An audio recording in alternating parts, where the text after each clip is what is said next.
Hi, it's me. I'm back. It's only been a month. That's pretty good for us. I'm gonna get better at this. I think I'm gonna start doing these things more often for you.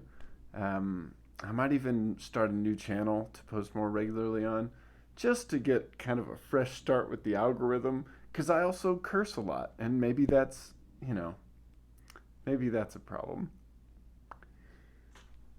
So this particular episode is going to be a Q&A because our little group here, whatever, has been so delightfully watching these fragrance reviews and whatever for a long time now. And you have questions for the crazy person that you see every once in a while. I think that's fair. So this is the episode where you will whip out your cues and I will give up my sweet, sweet A. Um, Felicity says, "Wow, Ando, that was a lot quicker than I expected." Yeah, I get that a lot, Felicity. Um, Fabulous video. Oh God, let's skip forward to the question. Question is, how do you approach the challenge of conveying emotions or messages through your artwork? And then, are there any particular themes or subjects that you find yourself drawn to? And then why? Oh my God, it's a big, good question. Yeah, for those of you that don't know, I make lots of different kinds of art. I make little films. Some of those films are erotic films. I make music. I have a new album coming out very soon, probably in the next couple months, because I'm currently mixing it. Um, but there's been a little hiccup in that process, in that the other day somebody hit my car. So a little hiccup maybe in the going to the studio part of that process.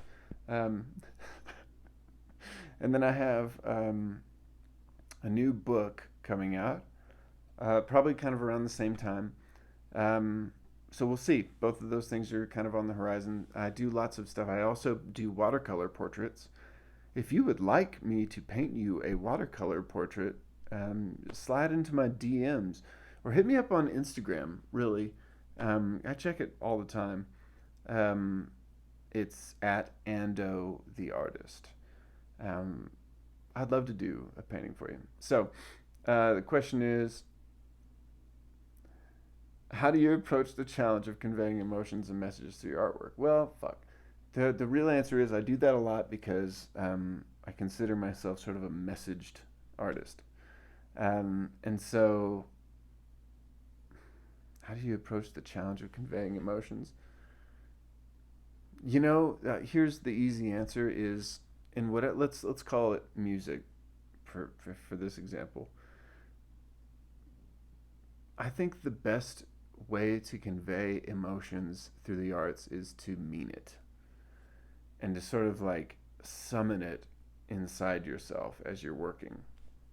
So if it's live music, for instance, which I do a lot of, and you're doing a sad song, you really do at some place in your heart you have to mean it, and that authenticity of your natural kind of emotional reaction to your own piece, that's what, I don't know, makes it relatable for the listener. you know I think that works across all art forms, really. And because I think you can tell when Van Gogh, for instance, is painting those sad self-portraits in that impasto style where you get like a glob of paint on your brush and you like smush the shit, and it's just like one stroke at a time, just like almost like almost like hitting the canvas, but it's more like smudging, I guess. But you can tell the kind of emotional state that person was in at some level without knowing the story of the person. You see some of those self portraits, like the one I saw one once that was the I've seen a lot of his work, I guess, at this point, but I was in Paris once. The one time I went, I liked it. I'd go back if you want me to do a video series. I'd happily go back to Paris. And I was in the Orsay Museum, and um, they've got the one where he's like in the blue suit and kind of the blue background. He's got his hair slicked back, and he looks all stern and sad. I'm fucking buying it because I think his emotional state at the time, that is a perfect reflection and representation of where he was at. So you have to mean it. That's the answer to the question. That was fucking 20 paragraphs. Oh, I'm gonna be terrible at this. And then same question. It's a part B to the question. Are there any particular themes or subjects that you find yourself drawn to? Oh yeah, definitely. Because part of the book I'm writing right now is separated into subjects. Matter of fact, so one of them is just narrative storytelling. I really am drawn to kind of parable like stories in songwriting. And so I like to tell stories with characters and a little thing. Usually motherfuckers die. You know what I mean? People die a lot in the stories, I guess. It's a bank robbery, somebody dies. It's some cowboy bandits, somebody's gonna get shot. That's the way my stories kind of work. Keeps me excited about it, whatever. Um, but also, I do a lot of sort of philosophical, like notes to humanity type songs. Like there's a song off my album Broke Down Deluxe, which you can totally listen to on Spotify. Um, and there's a song in there called "The Robots Will Take Control," which is sort of a warning to humanity about, guess what? The robots. Well, I'm pro robot, by the way. If there are any robots watching, I'm pro robot. I'm on Team Butterfly. I believe in the butterfly. I understand that I'm caterpillar or whatever, but I believe in the butterfly. So whatever. All hail the robots. So yeah, there are some pretty obvious themes that I work with, and I do keep it kind of my work sort of segmented uh, into those kind of specific themes. I've found that there are about 5 themes that I could sort of generally group all my lyrics into, which I do in this new book, which I'll fucking be chewing your ear off about for a while, maybe years. So let's spare you for now. And then why are there themes? For me, because I mean my work, and because I need to feel like my work is at some level meaningful, if no one else, at least to me, then I have to sort of like that why part is like it comes from this kind of service mindset. I grew up religious, and so I learned to be sort of I don't know, evangelical in my mindset, like to go and be a benefit to the people around me. And, I took some good things out of that tradition. Luckily, I don't believe in God anymore. Now I do good things because it's good to do good things. So, next question. Golly, that was the first question. Fuck. I don't know. I know the trend is to make short videos. I'm fucking terrible at it. And listen to me cursing again. I'm the devil. Um, here's another post says this was on the previous video where I posted again. After like a month of people waiting, or a little sooner maybe. So this one says, "Wow, that was quick. Thanks. I get that a lot." Um, da, da, da, da, da, da. Have you had any funny or embarrassing reactions to fragrances you've been wearing? Yeah. Yeah. Have you ever had any funny or embarrassing reactions to fragrances you're wearing? Yeah, that is from the Lady Cleo. Thank you, the Lady Cleo, for watching these stupid things.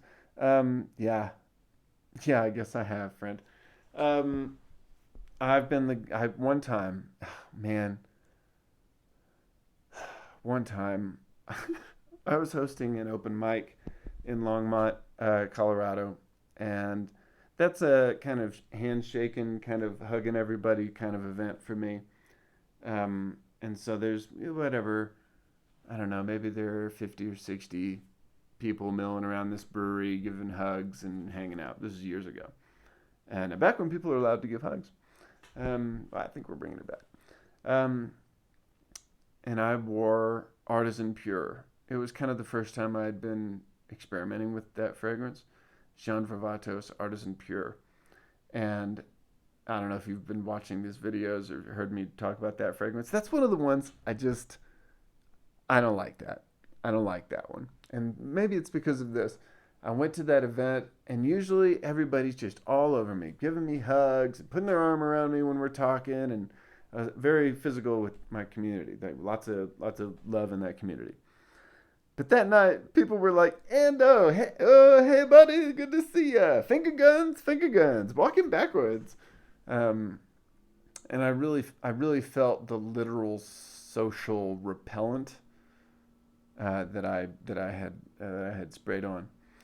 Uh, so a couple years later, at another open mic, I don't remember what I was wearing, but another dude came in, and he came in, signed up for the open mic. He was about 6 feet away from me, and I smelled that smell, and I go, "John Varvatos, Sardis and Pure." Huh? I got like real close, and whatever. I didn't make an ass of him, or I didn't make fun of him or anything. I just got real close, and I was like, "John Varvatos, Sardis and Pure." Huh? He goes, "Yes. How did you know?" It's like, I just know.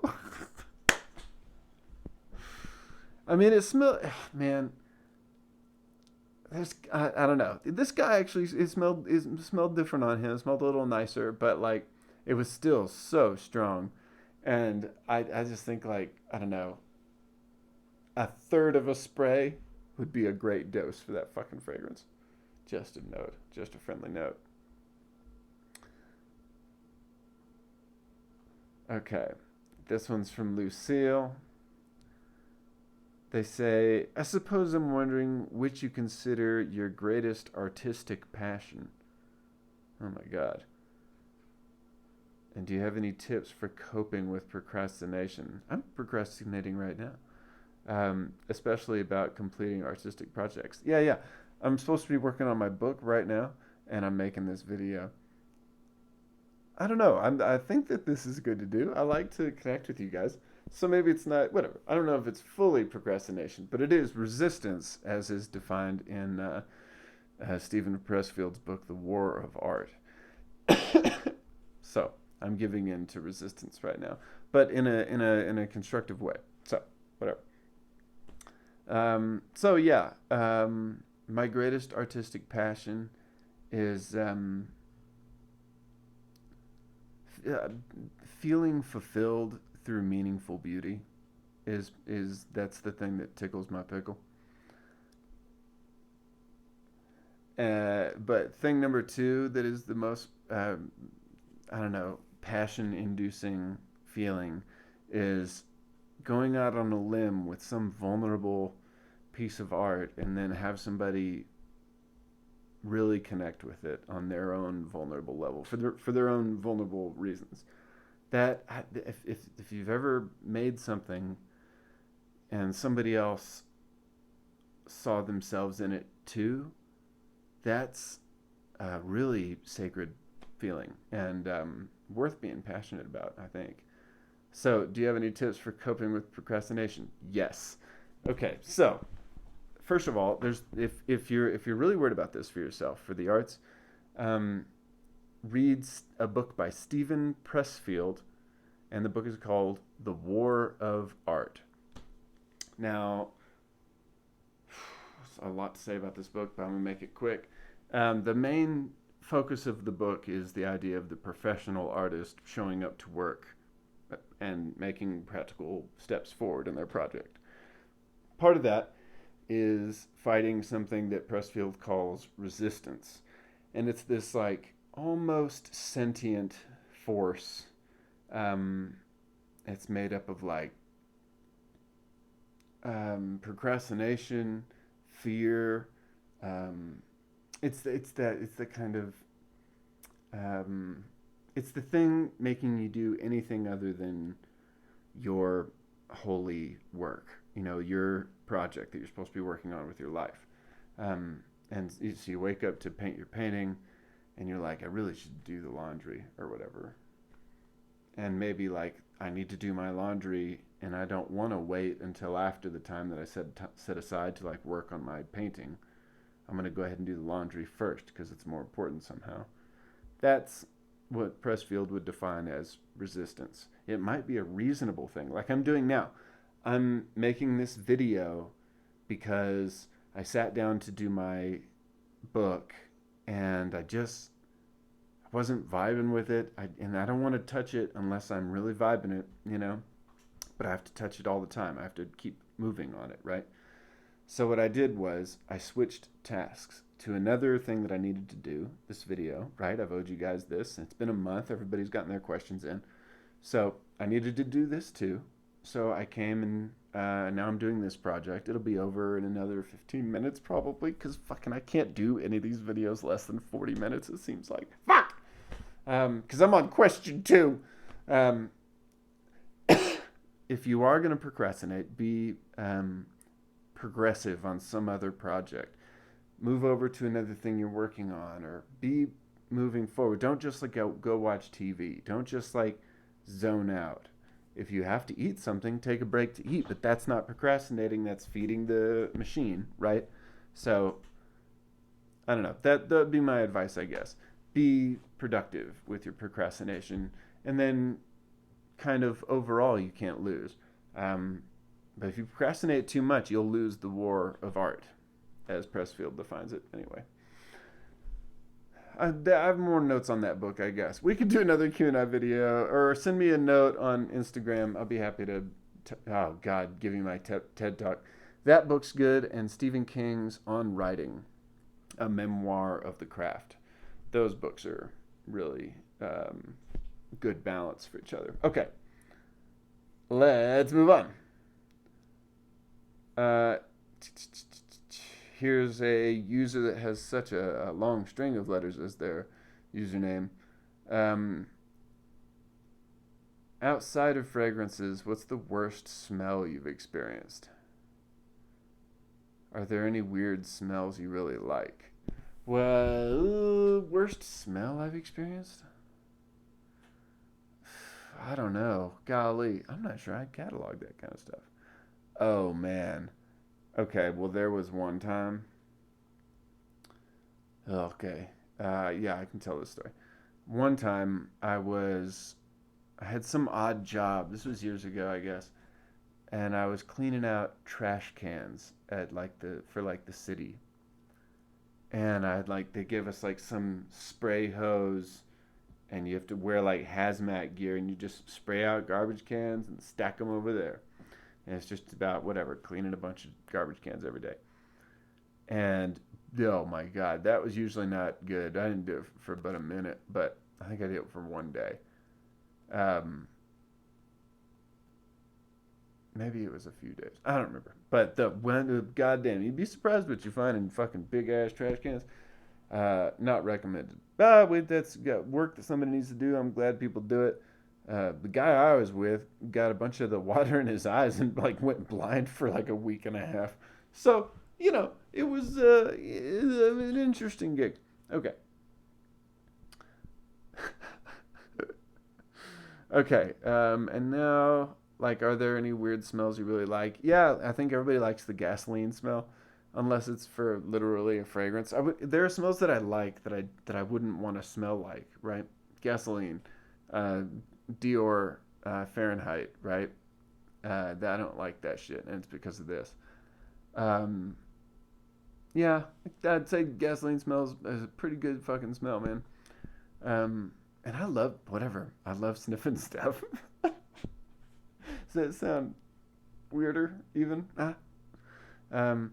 That's what I love about wine, and there are a bunch of really weird things in that category that I like. Like mezcal. There are lots of different kinds of mezcal that I really like. And that's not even considered weird. Golly. There are lots of animal smells that I like. I don't know. I'm not really sure how to answer your question. That's my real truth. Okay. Now this is from Jane. Jane says, I'd like to know if there are any fragrances or fragrance notes of which negatively affect you. Oh yeah, like make you sneeze or whatever. Okay. And then what or who would you say are your major artistic influences? Oh, these are good questions. A fragrance question. Because I think we mostly do fragrance stuff here. Jeez, it's already been 20 minutes. Fuck dicks. Okay, I'm gonna really try and cut this video down too. Any notes that really make me sneeze? Um,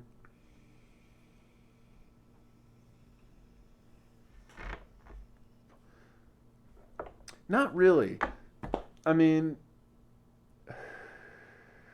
it's usually the bright stuff that makes me sneeze, and I don't guess I usually get that kind of a reaction from most fragrances. I mean, you know the one I'm gonna say, Vavatos. It's the only one in the house that makes me feel that way, but I do fucking feel that way. That kind of, I don't know, that gets me in the nose. Or Liz Claiborne for men. That that can get to be too much really fast. Um, or even Carolina Herrera's 212 Men, the original one. That's like the green smelling one. That can be too much too fast as well, because it could just it's like Pavlovian. Oh, it's so greeny and grassy and like so many plants must be around me. That's what I think it is. Okay. And then what or who would you say are your major artistic influences? Um, Terrence McKenna, um, Robert Frost, John Stewart. Um,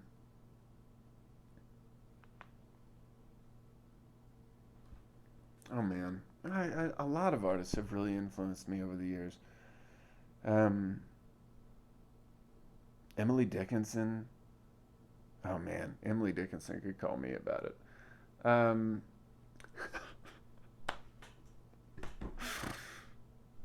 I don't know. I really resonate with a lot of those old Renaissance painters. That those guys really inspire me. Um, a lot of people inspire me. I guess Danny Kaye inspired me. The Beach Boys, uh, KRS-One. Um, yeah, Ice Cube. Um, I don't know. Those are the people, that list of people. Alan Watts is on that list. George Carlin's probably on that list. Those people that affected kind of how I view the world in a lot of ways. And that's where my art comes from, of course. So I hope that was helpful. Maybe too long a list. That's okay. And here's another one. I haven't really read these in advance. I'm just going for it here. I must have read them when they first came in, but it's been a month. Um, Liam asks, I hope it's okay to ask. Let's say you come home to a funny smell. How would you react? Would you need to find it or would you just cover it up? Oh, I'd fucking find it. Oh, yeah. If there's a weird smell in your home, that something's wrong. You can't just cover it, you have to discover it. There you go, friend.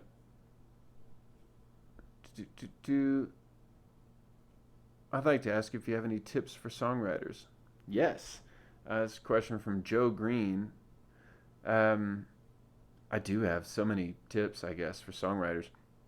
I'm not like a famous, wealthy songwriter or anything, but I've made a living from it most of my adult life, and I've written all the songs I've meant to write, and I've published a lot of them. About 12,000 words of lyrics, as it turns out, are the ones that I'll be publishing in this new book of my published lyrics. Anyways, yeah, so I do have notes, if you don't mind. One of the notes I would really offer you is learn about poetry itself, and learn about meter, and learn about different kinds of rhyming. Meter is the rhythm of your language. Rhyming, everybody knows what rhyming is. Um, and if you can kind of learn those things as fundamental tools, then you can show back up with the music. And if you have a more linguistic understanding of meter, then you can play the instrument that is language.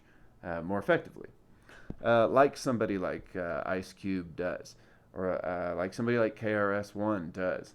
They use their linguistic ability and their rhyming ability so effectively that it's like they're playing it like an instrument, and that's the ideal way to write lyrics, of course, is to play the language like a musical instrument.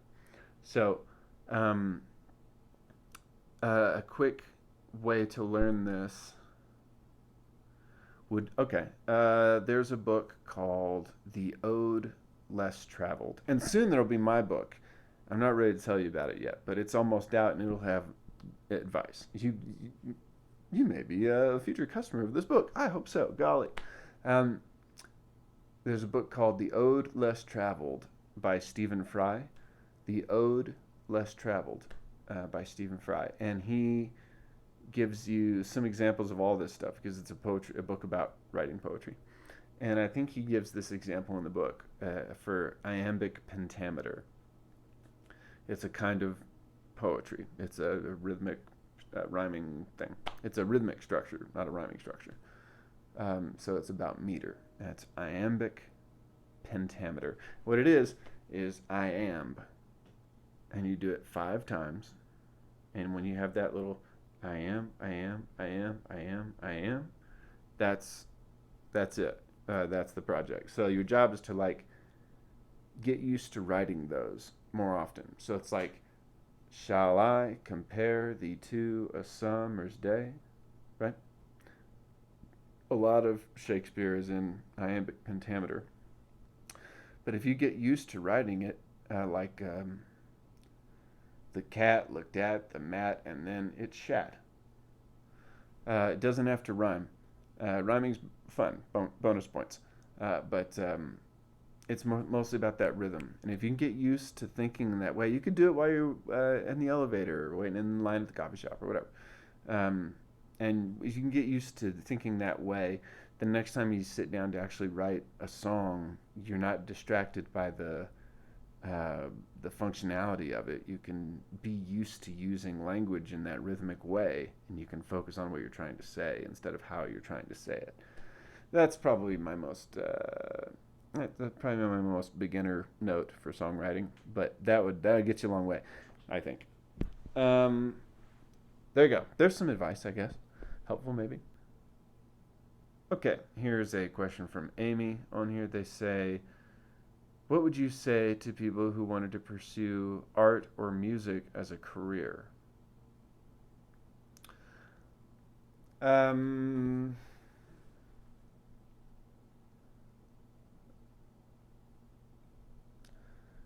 think oh boy, that Stephen Pressfield book, The War of Art, and then the Stephen King book on writing is what it's called. If you could read both of those books, that would be a lot of good advice about this particular topic. My advice is really make it for reasons other than professional reasons as often as you can. And then being a professional artist is different than being the hobbyist artist. It does influence the work, and it's supposed to influence the work at some level. Because you're making it for an audience to sell. So it is a different little list of negotiations that you're going to have with yourself. Here's some positive things about being a professional artist. The job is to be professionally yourself.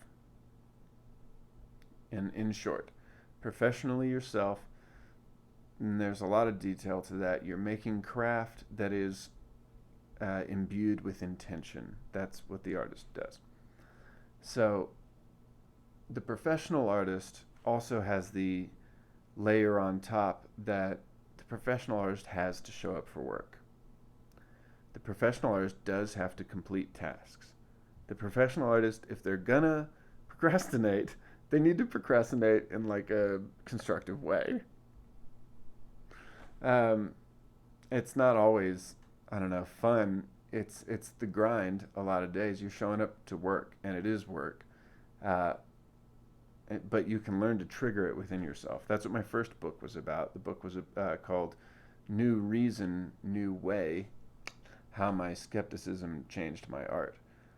So that book had a lot about practical, I don't know, making yourself do it theory. Getting into the flow state is what it's really about.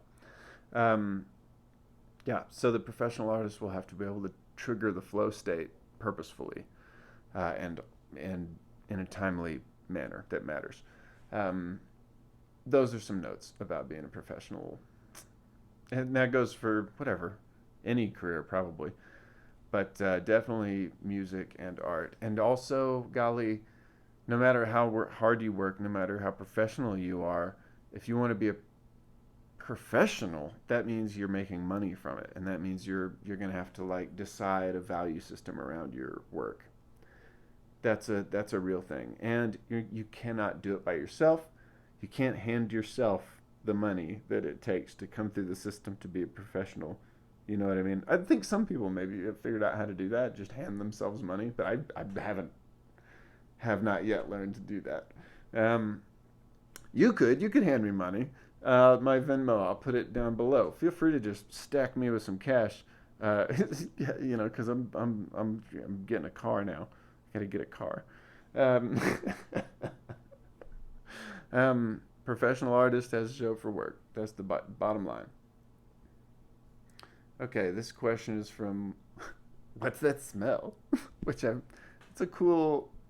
That's a cool name. That's a cool handle on here. Very cool. I appreciate that shit. Okay. What's that smell? Asks us.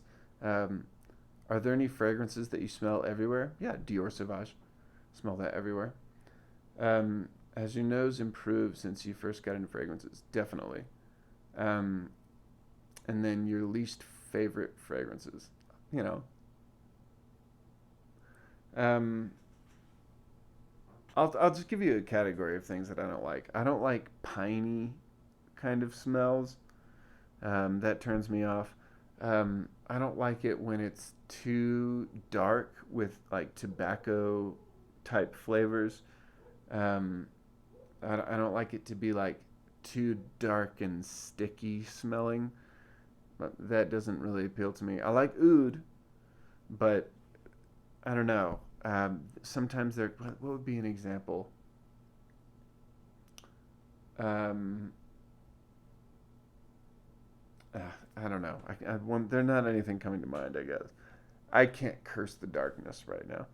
Um, but whatever. I bitch all the time about fragrances, so I'm sure I'll be on here again with more complaining about something. Um, Halston, Z14, I think it is. That fucking shit stinks. It's like pine tar kind of a thing. Fuck that.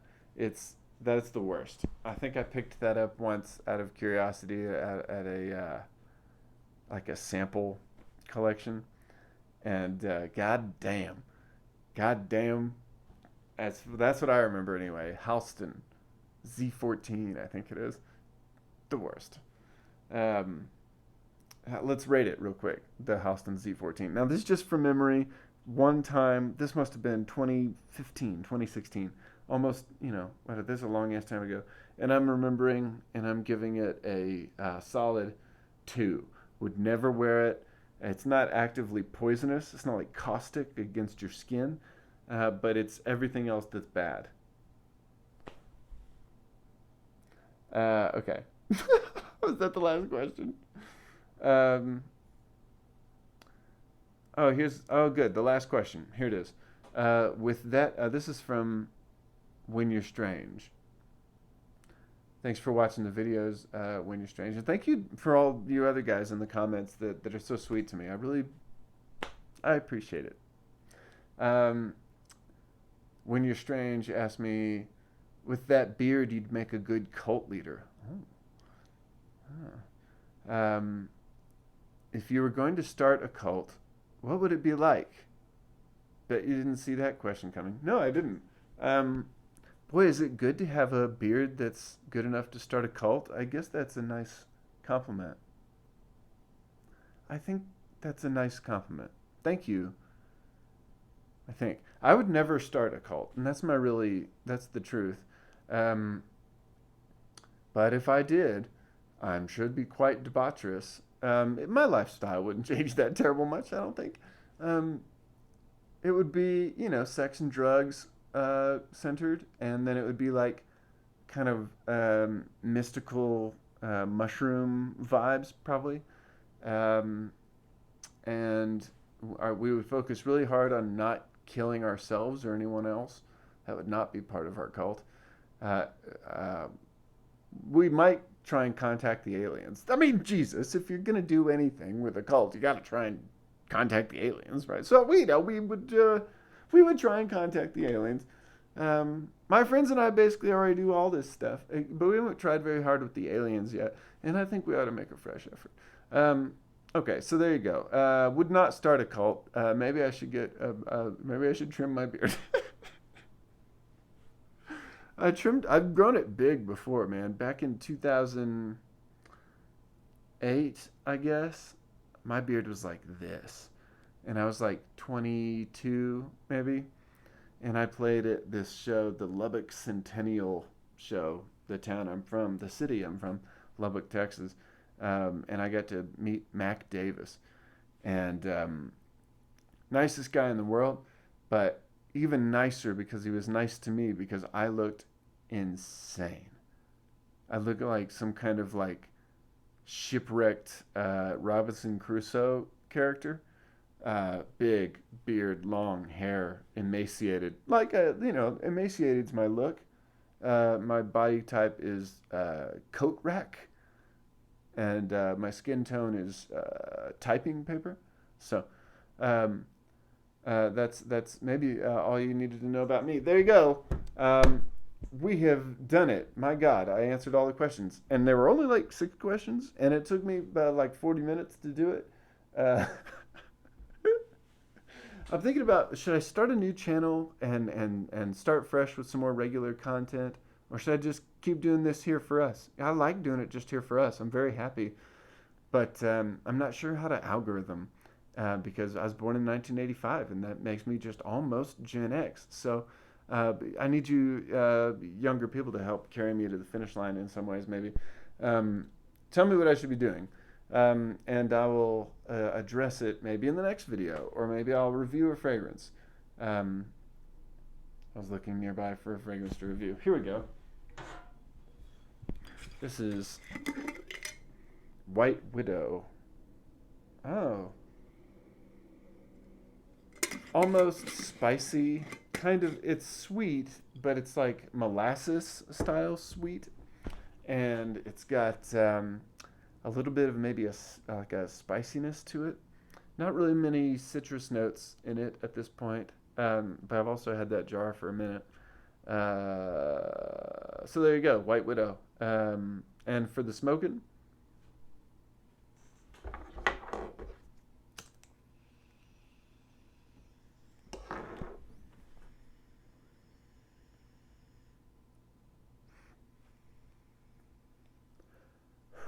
this is my friend who's, golly, in his 70s. This is his dad's old pipe. He gifted it to me recently. Um, yeah, White Widow gets me fucked up in a really positive, I want to get my work done kind of way. But then I want to totally procrastinate for at least 40 minutes from doing my work, which is literally sitting and typing. Uh, and I'll make a video answering people's questions about being a cult leader. That's the kind of vibe I get from the weed. If I should do weed reviews, then send me a budget to buy some fancier weed, maybe, and I'll go to the stores and whatever. But for now, it's homegrown all the time for me. White Widow, golly, how many points? It's a solid 7 out of 10. I don't feel like it's too heavy. I feel like it gets me really high, but like in a motivated kind of way. It's my responsibility what to do with the motivation, but whatever, that's not on the weed, that's on me, right? Anyways, thanks for watching. Whatever. I have fun talking to you guys. in the comments. Tell me what I should be doing with this YouTube channel. But, I'll probably just listen to you. I'll probably just do what you say. Also, in the description of this video, you'll find my Instagram handle and my Venmo account. Golly, if you want to send me a couple bucks, that'd be fucking fabulous. If you want to hit me up on Instagram so that we can be friends, I would accept that. I like to be friends. And then what else here? If you'd like me to paint you a portrait, I do that, and I could just paint one for you and mail it to you. I'm sure there are examples out there. If you Google my paintings, they should just come right up. Thank you very much for watching.